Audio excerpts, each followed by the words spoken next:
Tahukah kalian, 7 amalan hebat yang dicintai Allah dan Rasul?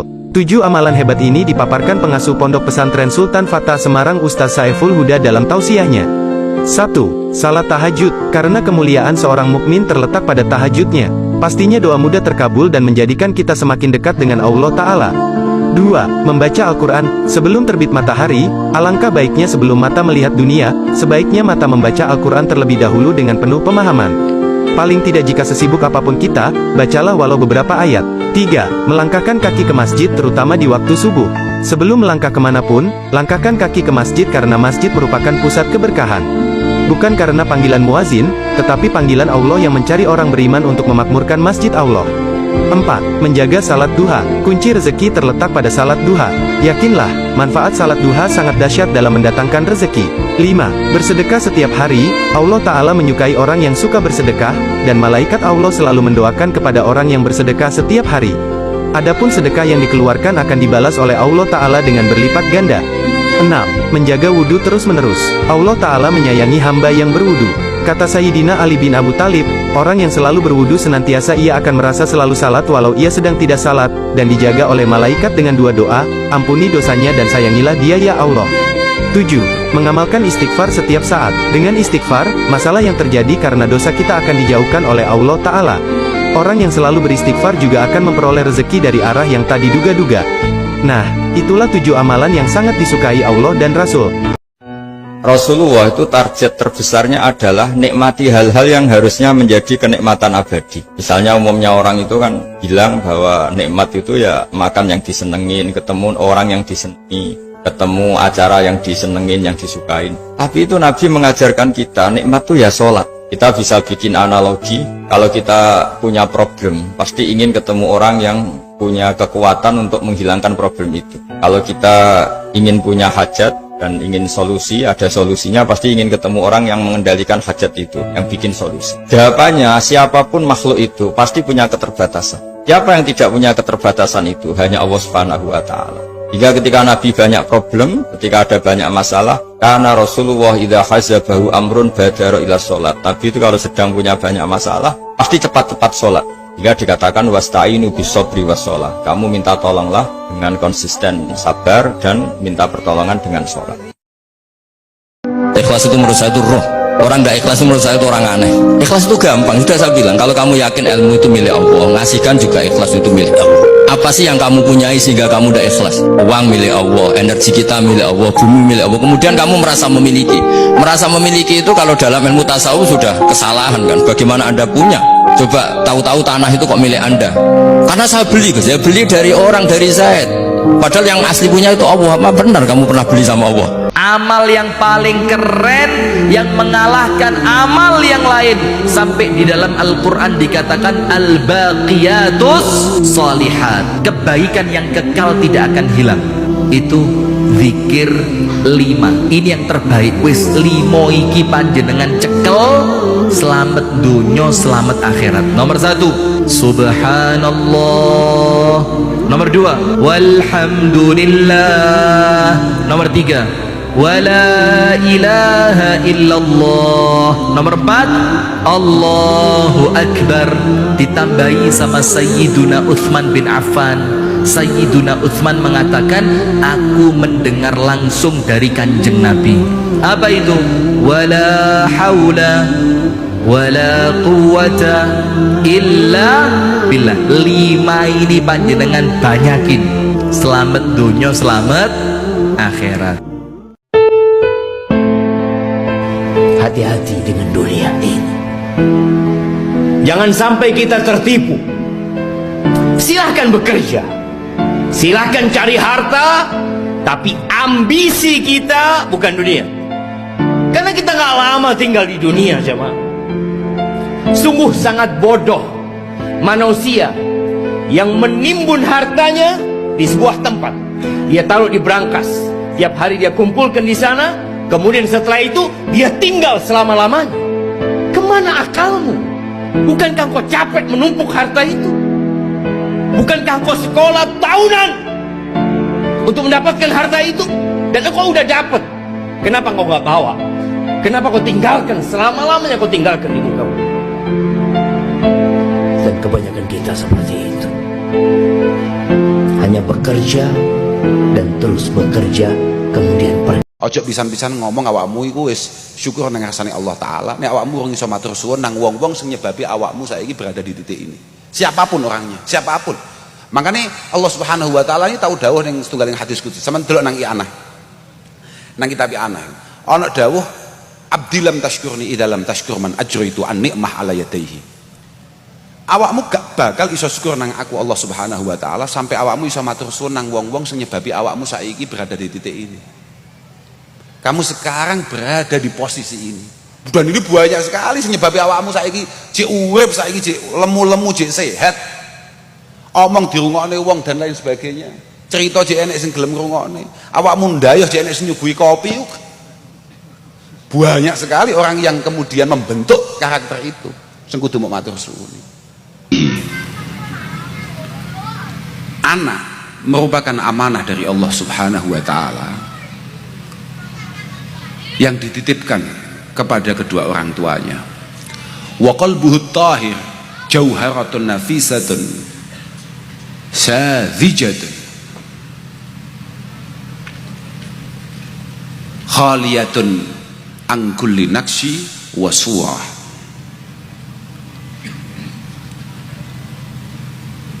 Jenenge cah cilik Nizam niku kula tasik nembe salaman nembe panggih niki wau kula nggih kalih Mas Nizam. Hatinya masih suci. Jauharatun nafisah ay mislu jauharatin nafisatin syadhijatin. Layaknya sebuah bakalan permata yang sangat indah tapi mudah retak, mudah pecah. Masih khaliyah an kulli syaklin an kulli naqsin wa surah. Benar-benar polos, benar-benar polos. Belum ada warna, belum ada pola, belum ada gambar apapun di sana. Dipun terasakan kalian Imam Ghazali, wa huwa qabilun likulli ma nukish wa ma'ilun ila kulli ma yumalu bihi alaihi. Anak nih cah cilik niku Mas Hartono, anak jenengan niku di usia-usianya ini masih sangat mudah untuk kemudian panjenengan arahkan, panjenengan gambar sak pingine panjenengan toto bocah iki arep dadi apa, gedine piye modele, piye amrih dadi bocah apik, dadi bocah sing saleh, bocah sing tertib, bocah sing adab. Mergo dawuh Sayyidina Ali, mana halawalidun waladahu, tidak ada pemberian orang tua terhadap anaknya a'dhama min ilmin yufiduhu iyah au jahlin qabihin yamna'uhu minhu wa yakufuhu anhu. Tidak ada pemberian orang tua terhadap anaknya yang jauh lebih berharga melebihi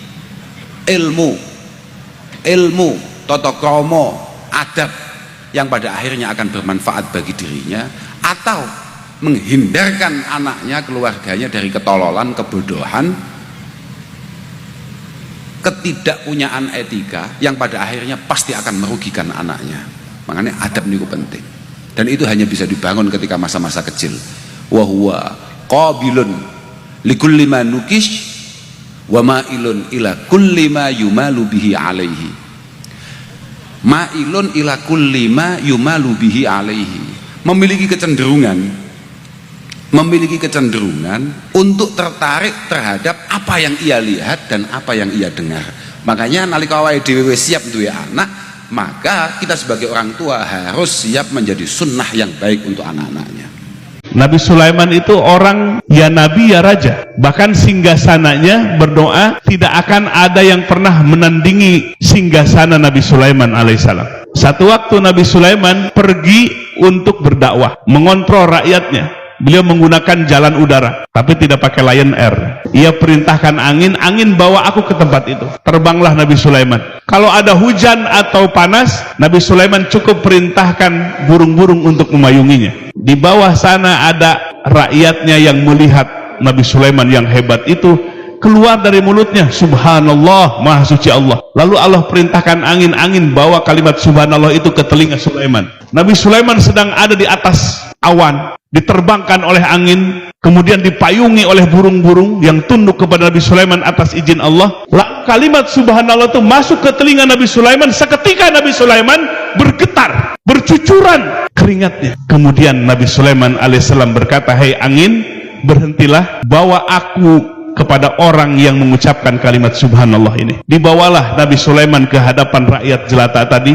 Si rakyat itu kaget, aku punya dosa apa ini? Nabi Sulaiman yang ada di atas sana tiba-tiba sudah ada di hadapannya.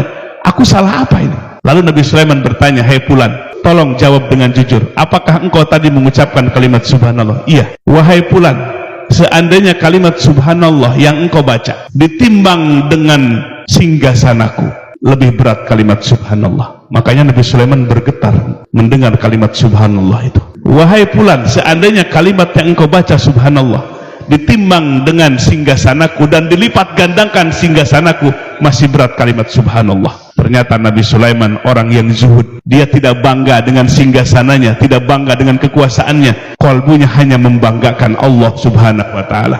Itulah orang yang zuhud. Dunianya digenggam, jabatannya dijadikan sebagai amanah. Qalbunya tidak terdampak negatif, qalbunya tidak gelap dengan itu semua. Itulah zuhud. Siapa yang harus diperbaiki? Yang harus diperbaiki itu ya diri kita sendiri dulu sebelum orang lain. Tentang tutur kata kita, sifat-sifat kita, hati kita yang kadang suka berprasangka. Jadi kita dulu yang harus diperbaiki. Kalau kita melihat orang lain berbuat keliru, ingat kesalahan kita boleh jadi lebih banyak daripada kekeliruan mereka. Hanya saja Allah nutupin aib-aib kita. Pelajaran lagi buat kita dan untuk muhasabah buat kita bahwa Allah maha baik sama kita. Rasulullah itu target terbesarnya adalah nikmati hal-hal yang harusnya menjadi kenikmatan abadi. Misalnya umumnya orang itu kan bilang bahwa nikmat itu ya makan yang disenengin, ketemu orang yang disenangi, ketemu acara yang disenengin, yang disukain. Tapi itu Nabi mengajarkan kita nikmat itu ya sholat. Kita bisa bikin analogi, kalau kita punya problem, pasti ingin ketemu orang yang punya kekuatan untuk menghilangkan problem itu. Kalau kita ingin punya hajat dan ingin solusi, ada solusinya, pasti ingin ketemu orang yang mengendalikan hajat itu, yang bikin solusi. Jawabannya, siapapun makhluk itu pasti punya keterbatasan. Siapa yang tidak punya keterbatasan itu? Hanya Allah Subhanahu wa ta'ala. Hingga ketika Nabi banyak problem, ketika ada banyak masalah, karena Rasulullah idza hazabahu amrun badara ila sholat. Nabi itu kalau sedang punya banyak masalah, pasti cepat-cepat sholat. Hingga dikatakan wasta'inu bisobri wassalah. Kamu minta tolonglah dengan konsisten sabar dan minta pertolongan dengan sholat. Kita nggak bisa nyenangin semua orang. Udah akuin aja kalau kita memang nggak bisa membuat semua orang senang. Cukup membuat Allah ridho, Rasulullah Shallallahu Alaihi Wasallam nanti menjadi cinta dan kelak memberi syafaat buat kita, itu udah cukup. Jangan cari ridhonya semua manusia. Habis waktu kita hanya untuk itu. Tapi cukuplah cari ridho Allah. Hidup kita teruslah beramal baik, beramal salih. Kalau Allah sudah ridho kepada seorang hamba, mudah bagi Allah untuk membuat orang-orang di sekitar kita juga senang dan ridho sama kita. Asalkan Allah ridho, itu udah cukup. Jangan selalu menyenangkan semua orang. Iblis itu alim, iblis itu ahli Al-Quran, iblis itu ahli hadis, iblis itu ahli riwayat, iblis itu pandai dalam segala ilmu. Tapi iblis tidak menjadi kekasih Allah karena dalam dirinya ada kalimat aku lebih baik dari kamu. Ikhlas itu menurut saya itu roh. Orang tidak ikhlas itu menurut saya itu orang aneh. Ikhlas itu gampang, sudah saya bilang. Kalau kamu yakin ilmu itu milik Allah, ngasihkan juga ikhlas itu milik Allah. Apa sih yang kamu punyai sehingga kamu tidak ikhlas? Uang milik Allah, energi kita milik Allah, bumi milik Allah. Kemudian kamu merasa memiliki. Merasa memiliki itu kalau dalam ilmu tasawuf sudah kesalahan kan. Bagaimana Anda punya? Coba tahu-tahu tanah itu kok milik Anda? Karena saya beli, saya beli dari orang, dari Zaid. Padahal yang asli punya itu Allah. Apa benar kamu pernah beli sama Allah? Nabi Sulaiman itu orang ya nabi ya raja. Bahkan singgasananya berdoa tidak akan ada yang pernah menandingi singgasana Nabi Sulaiman alaihissalam. Satu waktu Nabi Sulaiman pergi untuk berdakwah, mengontrol rakyatnya. Beliau menggunakan jalan udara, tapi tidak pakai Lion Air. Ia perintahkan angin, angin bawa aku ke tempat itu. Terbanglah Nabi Sulaiman. Kalau ada hujan atau panas, Nabi Sulaiman cukup perintahkan burung-burung untuk memayunginya. Di bawah sana ada rakyatnya yang melihat Nabi Sulaiman yang hebat itu. Keluar dari mulutnya, subhanallah, maha suci Allah. Lalu Allah perintahkan angin, angin bawa kalimat subhanallah itu ke telinga Sulaiman. Nabi Sulaiman sedang ada di atas awan, diterbangkan oleh angin, kemudian dipayungi oleh burung-burung yang tunduk kepada Nabi Sulaiman atas izin Allah. Lalu kalimat subhanallah itu masuk ke telinga Nabi Sulaiman. Seketika Nabi Sulaiman bergetar, bercucuran keringatnya. Kemudian Nabi Sulaiman alaihissalam berkata, "Hei angin, berhentilah, bawa aku kepada orang yang mengucapkan kalimat subhanallah ini." Dibawalah Nabi Sulaiman ke hadapan rakyat jelata tadi. Si rakyat itu kaget, aku punya dosa apa ini? Nabi Sulaiman yang ada di atas sana tiba-tiba sudah ada di hadapannya. Aku salah apa ini? Lalu Nabi Sulaiman bertanya, "Hei Fulan, tolong jawab dengan jujur. Apakah engkau tadi mengucapkan kalimat subhanallah?" "Iya." "Wahai Fulan, seandainya kalimat subhanallah yang engkau baca ditimbang dengan singgasanaku, lebih berat kalimat subhanallah." Makanya Nabi Sulaiman bergetar mendengar kalimat subhanallah itu. "Wahai Fulan, seandainya kalimat yang engkau baca subhanallah ditimbang dengan singgasanaku dan dilipat gandakan singgasanaku, masih berat kalimat subhanallah." Ternyata Nabi Sulaiman orang yang zuhud. Dia tidak bangga dengan singgasananya, tidak bangga dengan kekuasaannya. Qalbunya hanya membanggakan Allah subhanahu wa ta'ala. Itulah orang yang zuhud. Dunianya digenggam, jabatannya dijadikan sebagai amanah. Qalbunya tidak terdampak negatif, qalbunya tidak gelap dengan itu semua. Itulah zuhud. Ojo pisan-pisan ngomong awakmu iku wis syukur nang ngarsane Allah taala. Nek awakmu ora iso matur suwun nang wong-wong sing nyebabi awakmu saiki berada di titik ini. Siapapun orangnya, siapapun. Makanya Allah Subhanahu wa taala ini tahu dawuh ning setunggaling hadis qudsi. Sampeyan delok nang I'anah.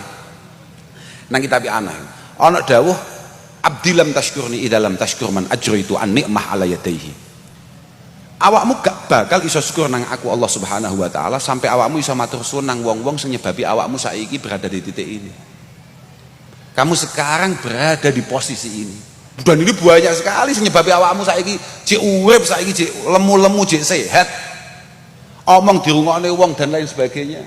Cerita jek enek sing gelem ngrungokne. Awakmu ndayoh jek enek sing nyuguhi kopi. Banyak sekali orang yang kemudian membentuk karakter itu. Sing kudu mau matur suwun. Anak merupakan amanah dari Allah Subhanahu wa taala yang dititipkan kepada kedua orang tuanya. Wa qalbuhu tahir jauharatun nafisatun sadhijatun khaliyatun an kulli naqsi wa surah.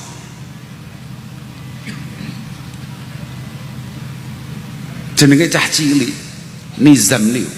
Kula wau tasik nembe salaman, nembe panggih niki wau kula nggih kalih Mas Nizam niku. Hatinya masih suci. Jauharatun nafisah ay mislu jauharatin nafisatin syadhijatin. Layaknya sebuah bakalan permata yang sangat indah tapi mudah retak, mudah pecah. Masih khaliyah an kulli syaklin an kulli naqsin wa surah. Benar-benar polos, benar-benar polos. Belum ada warna, belum ada pola, belum ada gambar apapun di sana. Dipun terasakan kalian Imam Ghazali, wa huwa qabilun likulli ma nukish wa ma'ilun ila kulli ma yumalu bihi alaihi. Anak nih, cah cilik niku Mas Hartono, anak jenengan niku, di usia-usianya ini masih sangat mudah untuk kemudian panjenengan arahkan panjenengan gambar sak pingine panjenengan toto bocah iki arep dadi apa, gedine piye modele, piye amrih dadi bocah apik, dadi bocah sing saleh, bocah sing tertib, bocah sing adab.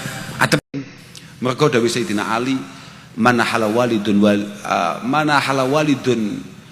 waladahu, tidak ada pemberian orang tua terhadap anaknya a'dhama min ilmin yufiduhu iyah au jahlin qabihin yamna'uhu minhu wa yakufuhu anhu. Tidak ada pemberian orang tua terhadap anaknya yang jauh lebih berharga melebihi ilmu tata krama, adab yang pada akhirnya akan bermanfaat bagi dirinya, atau menghindarkan anaknya, keluarganya dari ketololan, kebodohan, ketidakpunyaan etika yang pada akhirnya pasti akan merugikan anaknya. Makanya adab niku penting, dan itu hanya bisa dibangun ketika masa-masa kecil. Wa huwa qabilun likulli ma nukish wa ma'ilun ila kulli ma yumalu bihi alaihi. Ma'ilun ila kulli ma yumalu bihi alaihi, memiliki kecenderungan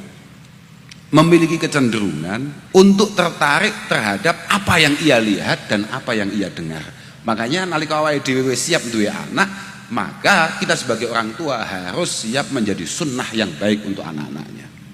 Nabi Sulaiman itu orang ya nabi ya raja, bahkan singgasananya berdoa tidak akan ada yang pernah menandingi singgasana Nabi Sulaiman alaihissalam. Satu waktu Nabi Sulaiman pergi untuk berdakwah, mengontrol rakyatnya. Beliau menggunakan jalan udara, tapi tidak pakai Lion Air. Ia perintahkan angin bawa aku ke tempat itu. Terbanglah Nabi Sulaiman. Kalau ada hujan atau panas, Nabi Sulaiman cukup perintahkan burung-burung untuk memayunginya. Di bawah sana ada rakyatnya yang melihat Nabi Sulaiman yang hebat itu, keluar dari mulutnya subhanallah, maha suci Allah. Lalu Allah perintahkan angin bawa kalimat subhanallah itu ke telinga Sulaiman. Nabi Sulaiman sedang ada di atas awan, diterbangkan oleh angin, kemudian dipayungi oleh burung-burung yang tunduk kepada Nabi Sulaiman atas izin Allah. Kalimat subhanallah itu masuk ke telinga Nabi Sulaiman. Seketika Nabi Sulaiman bergetar, bercucuran keringatnya. Kemudian Nabi Sulaiman alaihissalam berkata, "Hei angin, berhentilah, bawa aku kepada orang yang mengucapkan kalimat subhanallah ini." Dibawalah Nabi Sulaiman ke hadapan rakyat jelata tadi. Si rakyat itu kaget, aku punya dosa apa ini? Nabi Sulaiman yang ada di atas sana tiba-tiba sudah ada di hadapannya. Aku salah apa ini? Lalu Nabi Sulaiman bertanya, "Hei Fulan, tolong jawab dengan jujur, apakah engkau tadi mengucapkan kalimat subhanallah?" "Iya." "Wahai Fulan, seandainya kalimat subhanallah yang engkau baca ditimbang dengan singgasanaku, lebih berat kalimat subhanallah." Makanya Nabi Sulaiman bergetar mendengar kalimat subhanallah itu. "Wahai Fulan, seandainya kalimat yang engkau baca subhanallah